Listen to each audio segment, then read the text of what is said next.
Hi there, my name is Sonia, and this is my second year in the MSW program.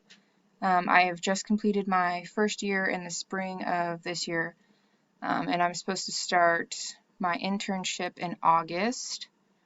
However, I had to defer that, so I am taking classes in lieu of that since I won't be able to do my internship until spring of next year.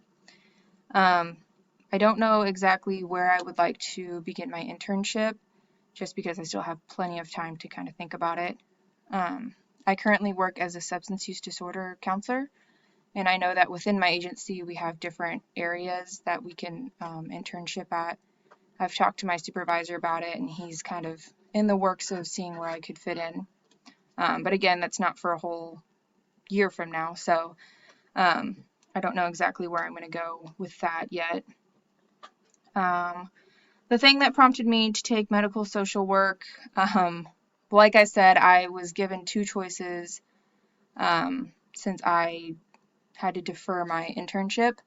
So it was this one or another one. I don't remember exactly what the other one was. However, this one sounded a little more interesting.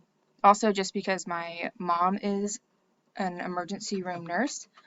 So it's kind of cool to see like kind of where she's kind of at. I know obviously they're very different, but kind of see where she works in that same setting.